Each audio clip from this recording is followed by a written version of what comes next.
Seize the ship అన్నాడు పవన్ కళ్యాణ్ గారు. ఆయన ఏం చేసినాడు అంటే సీజ్ అంటే త్వరలో చంద్రశేఖర్ రెడ్డిని కూడా నువ్వు అన్నావు కదా ఆ పంది కుక్క ఎవరని, ఆయనకు జరగాల్సింది జరుగుతుంది శేఖర్ రెడ్డి గారు, మీరేమి టెన్షన్ పడాల్సిన అవసరం. తర్వాత పవన్ కళ్యాణ్ గారు నేను మాట్లాడలే, ఆయన కూలింగ్ గ్లాస్ పెట్టుకున్నాడు. వర్మ గారు మేమంతా మామూలుగా వేసుకుంటే కోట్ ఎందుకు వేసుకున్నాడు, మామూలు కూర్చోవచ్చు కదా, ఏం సార్ ఇది కూలింగ్ గ్లాస్ పెట్టుకున్నాడంట. మొన్న ఒక ఆయన అంటాడు నన్ను చెప్పనియండి సార్, నేను వాళ్ళ దాంట్లో పోలా రాలే, మళ్ళీ వాళ్ళకి 2 నిమిషాలు ఎక్కువ.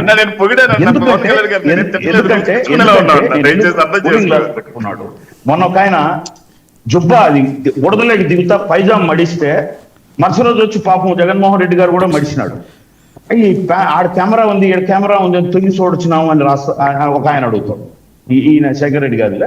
ఇట్లాంటి అంటే మీరు ఏం ఇంకొక ఆయన ఈరోజు వాళ్ళ అఫీషియల్ దాంట్లో మంగళగిరిలో టిఫిన్ అంట, తిరుపతిలో లంచ్ అంట, హైదరాబాద్లో డిన్నర్ అంట.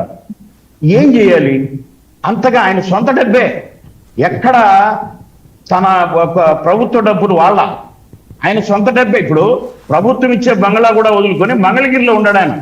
ఏం కావాలని మీరు తెలుసుకోండి. ఎందుకంటే స్నాక్స్ కు ఇంత అని చెప్పి సజ్జల వాళ్ళు ప్రజెంట్ చేసినప్పుడు, సజ్జల నీకు తెలివి ఉందా ఏమి నువ్వు అని అడిగినారు. అప్పుడు ఏమని, మీరేం సలహాదారుడు అయ్యా, స్నాక్స్ కి ఇన్ని కోట్ల అని. మరి ఈయన టిఫిన్